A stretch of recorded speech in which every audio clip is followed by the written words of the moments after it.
adalah kisah seorang nelayan dengan seorang pelayan pimpinan wilayah pada saat itu di wilayah Irak. Orang ini teman-teman sekalian, dia seorang pelayan, dia seorang pembantu tapi di seorang pejabat. Kemudian dia lewat di pinggir pantai, dia temukan ada seorang nelayan sedang mengambil ikan, menangkap ikan yang bagus, besar. Karena dia seorang pelayan tapi di tokoh masyarakat, dia anggap dirinya punya kedudukan. Dia lihat ikan tersebut lalu dia minta secara paksa, bukan dibeli. Dia bilang, berikan ikan itu kepada saya. Kata si nelayan, saya nggak bisa berikan ikan ini, saya ingin jual karena saya butuh untuk memberikan makan keluarga saya pada hari ini. Tapi dia rupanya memukul si nelayan dengan cara keras, kemudian mengambil ikan itu secara paksa. Dibawalah ikan tersebut, dia menceritakan dirinya dalam kisah ini. Pada saat dia bilang saya membawa ikan tersebut, ikan ini tadinya terlihat sudah tergeletak seakan-akan mati. Waktu saya memegangnya, saya mengira ikan itu mati. Ternyata ikan itu waktu saya memegang di dekat mulutnya, menggigit jari saya. Dan pada saat menggigit jari saya merasakan sakit yang luar biasa. Dan mulut ikan itu tidak bisa terlepas sampai saya memotong bagian mulutnya, baru bisa terlepas giginya. Padahal ikan ini seakan-akan sudah mati. Kemudian saya pun membawanya ke rumah dan saya tetap menikmati dagingnya yang haram tadi. Keesokan pagi, semalam suntuk. Pada malam hari saya nggak bisa tidur. Dia mengatakan kemudian keesokan paginya saya mencari seorang tabib.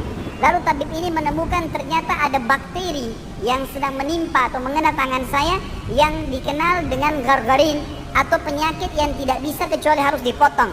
Maka diperintahkan oleh tabib untuk memotong jarinya. Kalau tidak, maka akan menyebar penyakit itu ke seluruh tubuhnya. Maka dia pun memotong jarinya satu. Ternyata sakitnya masih dirasakan. Akhirnya dipotong ke seluruh jarinya 5 masih dirasakan sakit juga.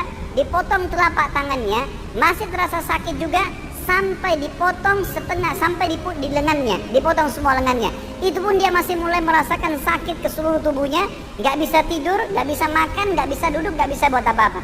Maka dia mendatangi seorang alim ulama yang dia tanyakan, bagaimana jalan keluarnya? Saya tertimpa seperti ini.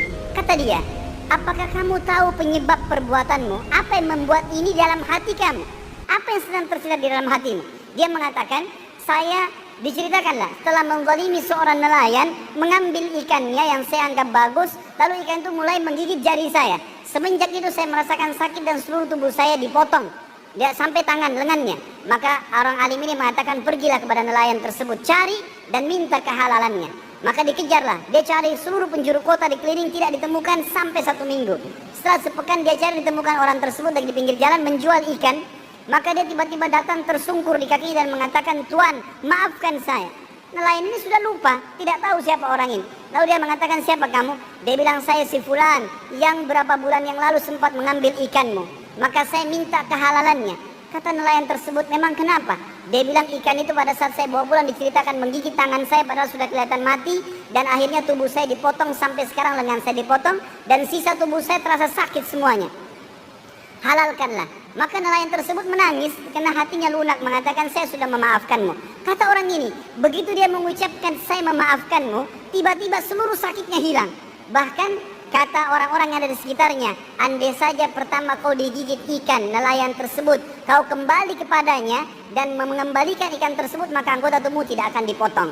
Akhirnya dia pun bertanya kepada nelayan yang mengatakan, sebagai penutup kisah kita, apakah kau sempat mendoakan sesuatu keburukan untukku pada saat saya mengambil ikanmu? Dia mengatakan, iya.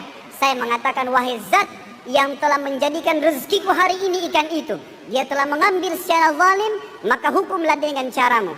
Maka Allah subhanahu wa ta'ala pun menghukum dengan cara ini. Saudaraku seiman, kita manusia lemah, tidak punya apa-apa. Jangan pernah menikmati dan mengambil hak orang lain. Cukupkanlah dengan rezeki yang telah Allah berikan kepada kita. Jadilah orang-orang yang patuh kepada Sang Pencipta, karena Allah selalu mengawasi kita. Tidak ada orang yang bisa selamat dari hukuman Sang Pencipta Allah.